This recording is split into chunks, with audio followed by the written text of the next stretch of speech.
everybody. Thank you so much for tuning in. Yes, so we're here with the EduMatch Executive Team. So super excited. But before we jump into our year preview, then wanted to ask you to like, subscribe, or join our community, which you're probably already doing if you're watching this video, or if you're listening to it as a podcast, then definitely, subscribe, check us out, share the love. And you can always find us at edumatch.org. So without any further ado, we're going to go ahead, jump right on into the content, and hello to all of the live viewers. We're going to kick things off with some intros. So if you all don't mind, please introduce yourself as well as your role. And then we're going to take it way back to when we were students ourselves. So just share a memory with us, your most favorite, least favorite, or most embarrassing memory from when you were a student. So who wants to go first? I'll go first. All right, it's on you. I'm Jacie Maslyk. I am somewhat new title for me, right? I am the director of partnerships and outreach here for EduMatch. And a story from school. Oh, this is a funny one, sort of embarrassing, but I'll tell it. When I was in first grade, I usually wore my hair in pigtails or a ponytail in the back, and I was leaning over to get a drink from the water fountain. And a boy pulled my ponytail, and I turned around and punched him in the face. And I got sent to the principal's office. Wow. I would have never guessed that. Well, awesome. Big ups to my dad, who always said, like, if somebody does something to you, you just get them back. And so I did. Definitely. Yeah. Shout out to Brian Wright. I'm sorry I punched you in the face in first grade. All right, you have it here first, folks. Jacie's story about her first grade incident. So, is that the first time you ever punched somebody, or just the most memorable time? First time. Okay. Not the last, the first. Maybe one day we'll get more of these stories out. Yeah. Oh, man, that is great. That's great for the future too. So I mean, I'll go next if you don't mind. First of all, I just want everyone to know that that's the first time I think all of us heard that. So this is interesting, very interesting. My name is Desmond Hasty. I'm a computer science instructor in Maryland, and my role in EduMatch is a community director. So been with EduMatch for a little bit. I guess I would be just right before Jacie. And an embarrassing story from me would be, I'm going to go back to elementary school, and this is so embarrassing, but a memorable story is I was in, I was in sixth grade. This is before middle school was a thing. And we were taking a test, and I caught an allergic reaction, or something was making me sneeze. So I'm sneezing, and it's all quiet. So then I sneeze again. And I'm like, oh, this is crazy. So then it's quiet again, and I sneeze and I fart simultaneously. And I'm like, oh my gosh. And in sixth grade, it wasn't as bad as it could have been. And everyone kind of like acted like it didn't happen. But if I could have blushed, and oh man, I was so embarrassed. But I'm telling you, it has scarred me for life. I am afraid to sneeze anywhere now. I like how I didn't realize that you were born before middle school was invented.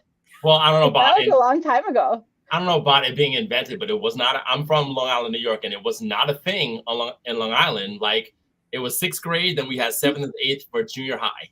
Like, middle school wasn't a thing around me. So sorry. Thanks for pointing that out, man. All right, Mandy, top these stories. Yes. I don't know if I can. So my name is Mandy Froehlich. I'm the COO of EduMatch, and I probably the most embarrassed I ever was when I was in, must have been second grade. And I was in a brand new school, and I was super, super shy, super big introvert, like didn't have any friends, didn't talk to anybody. And I also was afraid to talk to the teacher for some reason. I don't know why. And I had to go to the bathroom so bad. And so I went to go to the bathroom, but I couldn't find it because I was in a new school. And so I didn't know what to do and didn't want to talk to anybody. So I went back to my desk and peed everywhere, like everywhere. Like it was a lot. Like I hadn't gone in like 5 days, it seemed like. And so like I had to call home so they could come get me, and the teacher had to clean it up, and they had to call the custodian. And yeah, that was, I always feel like embarrassing things usually have to do with bodily functions. Yeah. So Usually, yeah. I feel like Oh that's my goodness. yeah. So that was my most embarrassing moment, probably. I feel you. See, I was gonna go with something inspirational, but y'all are sharing embarrassing. So I guess I'll have to dig into the crates. I have way too many embarrassing moments. But hey, everybody, Sarah here. I am the CEO and founder of EduMatch. Let me see. So my embarrassing story, I would say this was senior year of high school, and I was just stressed out. Everything was coming up, the end of the year, AP exams, everything. And so I think somebody cut me off in the parking lot. So I just needed to go somewhere and just like scream. So I go in the chorus room and I started screaming at the top of my lungs these expletives just to get it out of my system. Next thing I know, my chorus teacher opens the door like, "What is going on?" And I seriously thought I was alone in that room, but no, I was not. So that's the most recent embarrassing story from being a K-12 student, but there are many, many more. But anyway, just jumping into the what we're here to do today. So thank you so much again for everyone who is watching. So here is just a quick report of where we have been in 2023 and where we plan to go in 2024. And then after that, we're going to have some more great updates from the team. So in terms of a strategic report, then we were able to do a lot of really cool things back in 2023. So one of them is that there are many different branches of EduMatch, going from the social media, the publishing, the podcasting, etc. But EduMatch Professional Learning was in beta from 2020 up until 2023. And in 2023, we were able to take it out of beta and actually launch it. And it became its own full-fledged company. So EduMatch Professional Learning is actually a separate organization from EduMatch. So in addition, we were able to grow some partnerships with companies such as Adobe, which is our newest partner. So thank you to Adobe, Brain Buffet, Tech, Full Spectrum, and Idea. As well as continuing our partnership with Google. So it was a very great year. And we were also able to connect with many school districts through partnerships and RFPs with that. And Jacie will talk about that in a little bit. We were able to attend several conferences such as the NAESP and AMLE, where we had booths. And we also had an AI summit. So that was on October 7th, sponsored by EduMatch Foundation, Inc., which is another company. There's actually 3 companies in one when it comes to EduMatch. But our nonprofit arm sponsored that summit online. We also diversified our revenue streams, and we brought back community forums. You might remember back in the day, if you've been an EduMatch family member for a while, then we had tweet and talks. So last year we did have a couple of community forums, and one of them was actually artificial intelligence. And that one was, circulated, and it made its rounds as people were trying to learn more and more about generative AI. So huge kudos to everybody who participated in that one, as well as our social justice one and any other ones that might be skipping my mind. So in terms of 2024, a few things that we're looking for are to expand the scope and reach of EduMatch. We always want to grow our family, grow our community. We want to have more content more often. So you're going to see things like this, more live streams. You're going to see more webinars. You're going to see podcasts, the newsletter. Hopefully you're signed up to our mailing list. There was a great episode or a great newsletter that just dropped today. We're also continuing to expand globally. So EduMatch has always been global since the beginning, but we definitely want to increase our global presence and grow our lineup of professional development offerings and so much more. Sounds like an infomercial, right? And much, much more. So, so we're going to throw it back to our team. So So our next question. All right, Mandy, do you want to go ahead and ask this one? Because I think this question might have been your brainchild right here. Yes, I can. So, when it comes to our team here, what do you think, or what do you feel like you're best known for in the education space? So, I think a lot of us have the work that we do kind of outside of EduMatch, and we always bring that expertise in to the group. And so, if you were to kind of sum up what you feel like you're best known for, what would it be? And let's start with Desmond. Oh, I didn't know I was going to be called on. All right. Well, I'm thinking about this, and I don't really have an identity outside, just I guess outside of EduMatch, because I'm just starting. I have a little following, but I'm just starting. I was in a couple of podcasts, so outside of education, I would say I'm known for food, as Rochelle, our user, has said. However, I just went to ISTE for the first time with EduMatch and you guys. We hung out together, and I had my first demonstration or presentation with coding. So I would like to be known for computer science and kind of like a community gathering. Being the community director, I love engagement. So, I mean, everyone on our team knows that I love engagement. I love socializing, but I mean, I want to be known for being compassionate and kind of sharing the common vision of what everyone's feeling in terms of changing or celebrating education students and all they're in. So that's what I'm working hard toward. And hopefully I can make a better mark for EduMatch and everyone knowing me for as we circle back to have that. Okay, I want to make sure I understand the question. Inside EduMatch or outside of EduMatch? Outside. Outside. I feel like I'm probably known for my work in STEAM and maker education more than any other area. My first book was about that topic and some of the great work that was happening in schools at the time that I wrote it.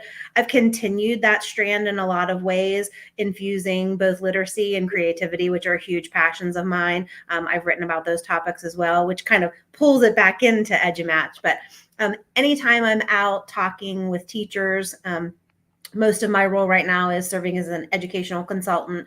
So when I'm working with school districts, I'm doing things like training in reading and writing, speaking, listening around literacy at the elementary and middle grades, and then definitely doing things around hands-on STEM and STEAM, pulling in maker education, because we know that hands-on type of learning is really an engagement tool for not only all learners, but especially our struggling learners.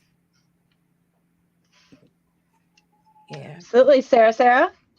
All right. So for me, I would actually piggyback off of what Jacie said regarding the creativity piece. I would say that that's definitely one of the things that that I would say I can also be known for in terms of DJing, DJing as well as video production, podcasting, things of that nature. I wrote a book on podcasting, as y'all may know, going through EduMatch. And in addition to that, then I would say digital equity has also been a very passionate area of mine. So maybe a generalist. I don't know, ed tech generalist. But with some specialization in those areas. What about you, Mandy?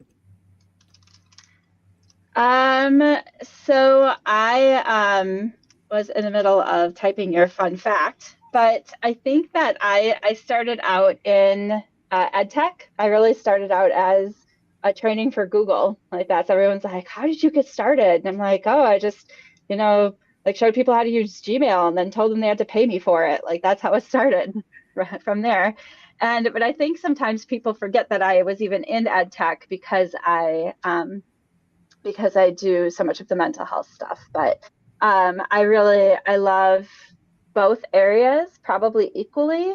And I would say I probably do work in both areas equally, if you would count like also leadership and things under the ed tech umbrella, because I was a tech director. So yeah, so I think that's probably what I'm best known for, is just the ed tech and the advocacy.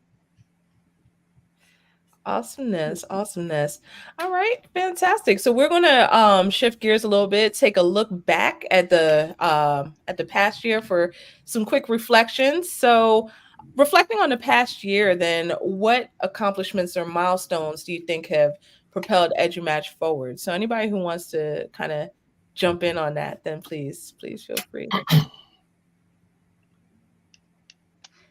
Yeah, I can jump in. So I think that some of the things that have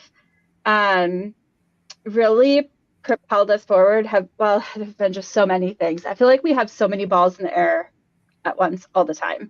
But I think that one of the things that I feel brought us forward quickly are actually some of our partnerships. And that's in a few ways. I think not only in the way of being able to partner on different things like the, ISTE big bash that was super successful this past year with tech and a few other companies, but also because in working with them and talking with them, we learned so much, I think. And just hearing how people do it, and sometimes, hearing how they do it and watching it and going, oh, we don't want to do that at all like that. Or, the opposite way, where we want to see if there's a way that we can mimic something like that in our work. And so I would say that some of the partnerships have been really valuable to us, and that would be one of the things that have catapulted us a little bit. I think just the presence. And Mandy Mandy said about ISTE, right? Having a presence both at FETC and ISTE and those large scale conferences, I think makes a world of difference. That is the most best place that I feel like I get my best professional development, not necessarily sitting in the sessions, but being on the expo floor and networking and talking to people. And I think having that presence at conferences and letting people know, like, hey, here are the faces of EduMatch, and here's what we can do to work with you, work alongside you, and just be able to plant the seed for future partnerships, I think. So having all of us there and, just being able to talk to people, I think really helped to put EduMatch out there even more than it was to begin with. Mm-hmm. Back to you, Mindy. Mandy's face was like, there's no Mindy on there. What's going on? I'm going to hop right in because I'm definitely feel like I'm the newest in terms of conferencing and all of those things. For the record, I definitely was going to answer with partnerships and the conference. ISTE was the main one I went to. And I did not have the experience of networking as much as Jacie or anyone else, but I met a ton of people. Shout out to Coach Jeffrey. He was one of the most memorable people I met. Hanging out with some people, and I had my first presentation, as I said. So in reflection, I think a milestone that propelled us forward is our presence. ISTE, I'm easily can say everyone knew that we were there, especially partnering with tech. We had our presentations, which went by really well, but one of the highlights of last year was that karaoke. And in talking with Mandy and Sarah, they were like, oh, karaoke is going to be amazing. And I'm like, it's karaoke. Like it can't really be. And I went and I was blown away at our karaoke. And then the other karaoke, the big one, was just like, I can't get enough of karaoke now. But I mean, it's in short, the relationships and building communities from, we're so well regarded wherever we go. It's awesome. And I know it stems from our leader, Sarah. Like everyone knows Sarah. So, I mean, that definitely helps us out, but I want to continue to grow and hopefully build on kind of like it's our re-entry back into the world, since this was like is this the first in-person since COVID? ISTE? I think the second, but this is the first one where I think the four of us were. Yeah, it's definitely the first one where the four of us and in our capacity. So I'm just looking forward. Sorry, I think I was talking a lot, but no, that's good stuff. That is really good stuff. Thank you, Desmond. And I agree 100% with everything that y'all have said. And I also wanted, Shannon, stop. But no, I also wanted to share that wanted to give a huge shout out to the American Consortium for Equity in Education for definitely recognizing our organization.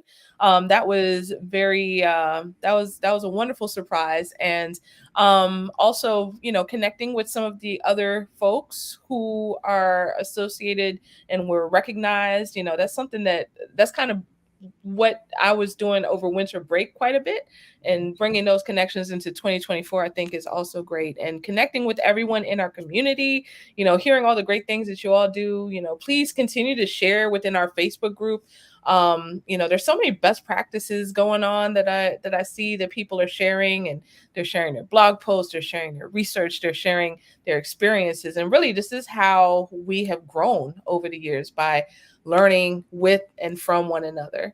All right. So we have another question for us all. So what was your favorite grade to teach? Because all of us have taught at various points in our career. So what has been your favorite grade to teach?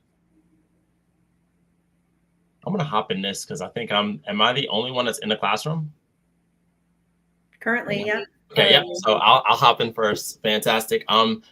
I believe it's so hard for me to choose one. So I'm gonna say middle school. I love all things middle school. So currently, this week, 6th grade is my favorite. So I'll just go with that.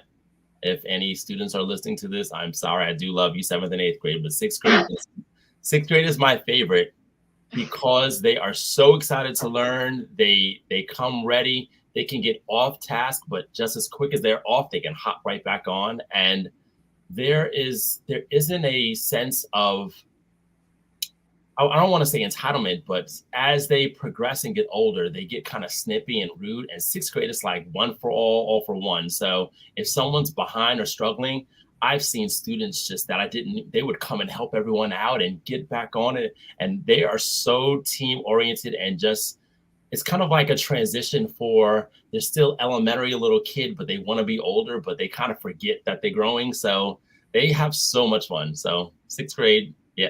Shout out to Rachel. Yes, middle school is awesome. Lots of middle school love in the comments. Absolutely. Jacie, it looked like you were about to say something. Yeah, mine's easy. I don't even waver. 1st grade, by far the best grade ever to teach. Kids come in with a little bit of literacy knowledge, right? And maybe they know their letters and sounds, but they leave you as readers and writers. And that is the most, for me, in awe of that development. And that I'm a part of that, right? So, teaching 1st grade, and you're leaving kids and they're carrying their little chapter books under their arms. And it's like, hey, I did part of that. And so I probably do sorry folks, I probably favor some of my primary teachers that I work with and coach with, because I just know how much they pour into their kids, and then they get to see the results. And it's just that's my favorite part of literacy learning, is that year in 1st grade. Yeah, that is a great age. Yeah. What about you, Mandy? That's awesome. I would say that I taught middle school, and I actually did love middle school. I really didn't teach a grade I didn't love. But I think my favorite was probably 4th and 5th grade. And I think my last 2 years, I looped with my same kids from 4th to 5th grade. And had I kept teaching, I would have kept trying to loop, because that was awesome. I absolutely loved it. That was my favorite. So, I did love 4th and 5th grade, but it was actually the looping part that made that piece my favorite. Yeah, I can definitely see that, having those same kids for several years. I had that experience too, with my when I was at a French immersion school. I was there for 7 or 8 years and taught the kids. There was one group, I met them in 2nd grade, and I taught them all the way through 8th grade. So it was really cool. It was a K-8 school, and I started out teaching them English language arts, and then moved to technology. And then I was back to being their middle school language arts teacher. So I'm gonna have to go with Desmond if I were to pick a grade level, and I would say middle school as well. But I'll take the opposite side.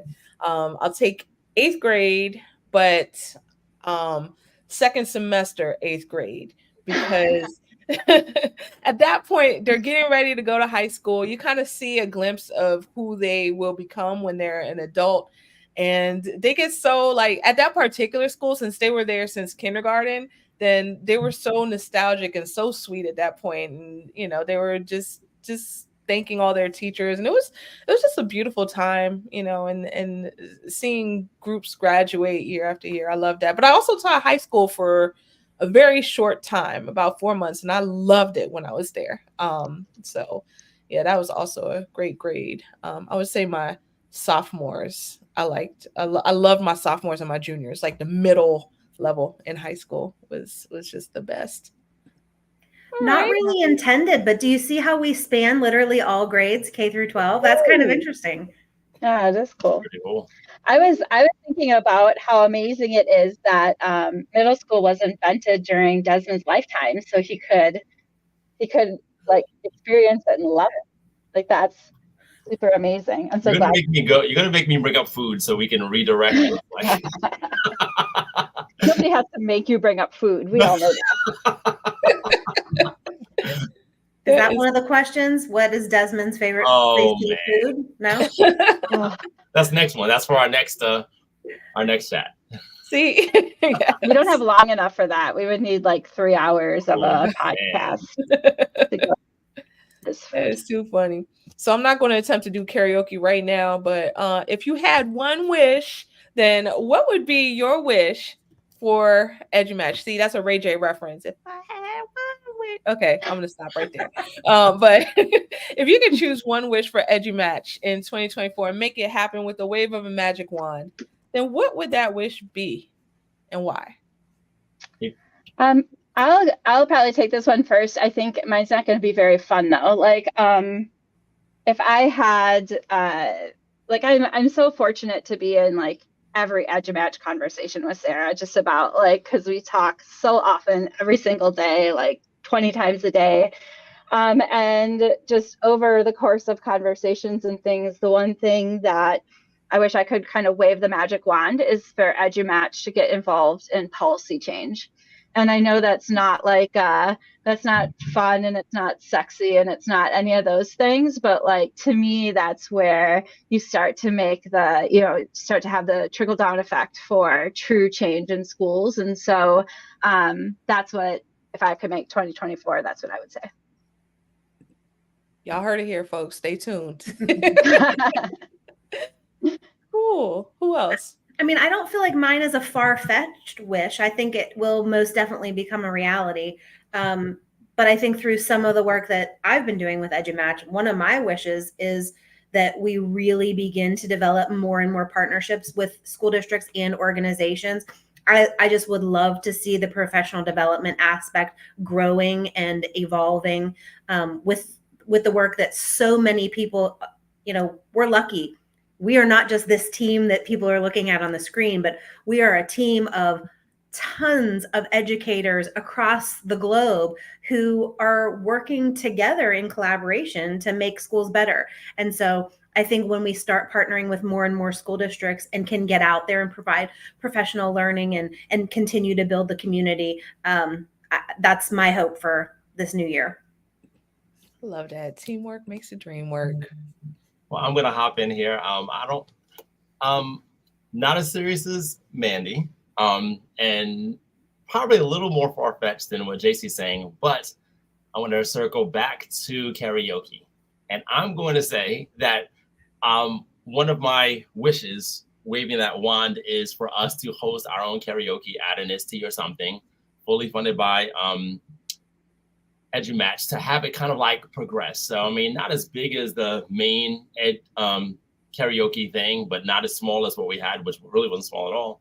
And see it evolve. So, I mean, I don't know, having different options, maybe certain genres that we're focusing on. But I mean, it was a ton of fun, and those connections are so impactful. So, I mean, I love bringing it back, and I want us to stand alone and host that and keep the fun rolling, so. Yeah, I just had to kind of piggyback off from that. And, we have joked for years about Sarah and karaoke, and there's always got to be karaoke somewhere, and we always do it, and we love it, and it's great. But like, if you didn't experience the karaoke at ISTE, it was very different. It was just a lot of people in one space, and it really sort of, for me, like, you looked around and you're like, oh, this is EduMatch. And because you looked around and it was a lot of EduMatch people. I mean, there were several other companies, but it was a lot of EduMatch people. And people were dancing and they were singing together. And, it was really like a microcosm of our community, I feel like, and making those connections in a deeper way than just teaching. And so I second that, because like, even though we say karaoke, it was really it was bigger than what you might imagine when you think of karaoke. So it was really fantastic. Yeah, it was a vibe for sure. And like y'all said, karaoke is like deeply embedded into the fibers of EduMatch ever since the very beginning. I want to say, I don't know, 2015-ish, when we went to ISTE, we might have done some kind of karaoke there too. So it's like an EduMatch pastime. But also wanted to give a shout out to Tech for hosting, and to Educator Alexander, who is our karaoke partner. So we had such a blast. Can't wait to do that again. And I'm definitely down for like the multiple genres thing. People who have, some of you may remember very far back, we had like an EduMatch practice space, because there's so many different musicians in EduMatch. So we rented out like a rehearsal space one year, and we jammed. I mean, there were only two of us who showed up, because ISTE has so much going on, so it might not have been the very best time to schedule something like right in the heart of the sessions. But still, the two of us, we really jammed out. So yeah, so that's awesome. All right, so we have one more question. All right, so with the partnerships, the accolades, and the contracts last year that paved the way for growth, then what goal do you have in the context of your role? So, and I just saw something on the paper, but I already read it. It's like a teleprompter. So, so what might be your what's your goal, your own personal goal with EduMatch? And feel free to to think outside the box if you want, or within the confines of your role. I'll go. I'm sorry if you hear like vacuuming, like my neighbors are going crazy. I don't even know what's going on. Anyway, my main goal of EduMatch is, in the concept of my role, community director, is to dramatically, I'm a kind of dramatic person, so I want to dramatically increase our engagement. So, I mean, across all platforms, I don't have metrics, but I mean, I want to be more engaged. I want us to be more engaged. So this is a great start. That was not my idea. Like, this talk that we're having, I think it's, I love the interactions, looking at the comments, but things to increase engagement. I was reading Dr. Stephanie and said, like, school to school, big brother, like any way we can help engage, because it's not just about policy change. It's not just about ed tech. Like, it's everything. I said in a podcast recently, I learn by talking, which is a form of engagement. So as we're engaging, it's not just about me. Hopefully we can share best practices or worst practices to make it better for educators, administrators, and students. Yeah, fantastic. So part of my role is researching RFPs and responding to school districts' calls for engagement, both around professional development and even on our educational product side, right, with all of the books that we have, both children's books and professional books, and being able to connect with districts that way and offer the services that EduMatch can offer. Also, we are looking to expand that a little bit more into the area of grants, both bringing in grants perhaps for the foundation side of EduMatch, but also for the work that we might do to write grants to partner with a district. So I'll shout out, if there are any districts out there who are looking for somebody who can help them write grants, like, let us know. We would love to partner with you on doing the writing and the research, and then being a partner in either, with our books or the professional development that we, so many of our EduMatch family can provide. So I'm really hoping to increase the amount of proposals that we're writing and feelers that we're putting out there, so that we can make that a reality and really meet the needs of districts by partnering them in with whatever way will really serve the students that they work with. Totally love it, love it. So definitely take us up on Doc Jacie's offer about us being your partner in helping you get the resources that you need. So she is awesome at grant writing, among many other things. Yeah. Yeah. All right. Dr. J. Mandy, yeah. I would say that I have probably 2 goals. I think one, well, I mean, we have many goals, but like 2 things I would really like to see from my position are, I want to do I don't know if a revamp is the right word, of our branding. I want to double check our branding. We've had some questions on, like, what does EduMatch do exactly? And like from the standpoint of, do you only do ed tech? And the answer is no. We actually don't only do ed tech. I think that it's interesting because, Sarah, having like 3/4 of us started in technology, and so it's an easy go-to for us to fall back on that. But we actually have insane consultants doing amazing things in every single area of education. And so I really want to make sure that as we're taking a look at our branding, that we are branding correctly, and that we're expanding ourselves outside of just ed tech. The other one is something I just totally can't remember right now at all, because I only had to remember 2 things and I lost the second one. So yeah, so I guess I'm just looking at branding this year. That's the only thing I'm doing. Hey, well, that's a great place to look. Absolutely. So I guess for me, my goal, I'm always trying to learn and grow and learn about the needs of our community, so that we can adapt to meet those needs. That's been how we've stayed relevant through the years. That's how we've learned and grown. Every one of you who's watching and who's not watching, each of you that are here with us, in our community, in our space, in any capacity, then you have brought a part of yourselves.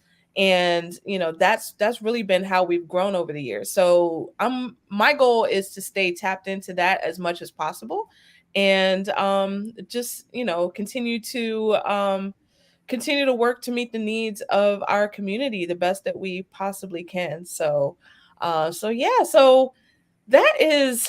all we have for you all today, unless anybody has any parting thoughts before we go. Well, Sarah, one of the things that you said made me think no one brought up EduSnap. Yes, thank you. And I feel like that really encapsulates what you're saying, right? I mean, it is a lot of stories brought together from the EduMatch community and then shared back with the broader community, right, for free. And so I don't know, do we have a link or a place where people can check out the book?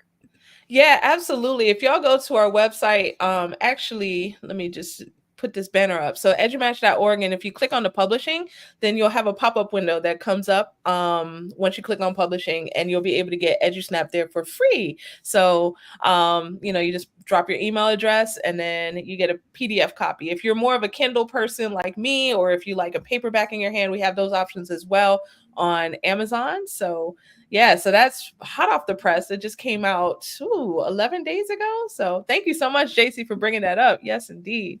Yes, indeed. So that's one of the things that we've been doing for a while. That's actually where we started off the publishing with EduSnap back in 2016. So it's been many, many years, but absolutely. So Thank you all so very much. Wanted to thank each of the members of the executive team. Y'all are awesome. Thank you all so much for everything that you do. I wanted to also thank all of our viewers right now and all of our listeners on a future podcast episode. Again, like, subscribe, join our community. You can find us at edumatch.org.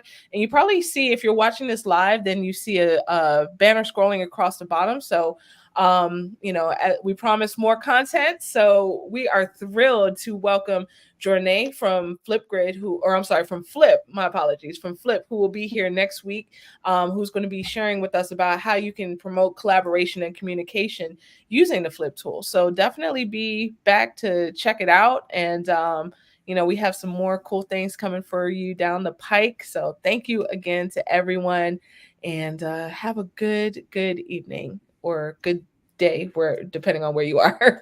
All right. Bye, everybody. Bye, everybody.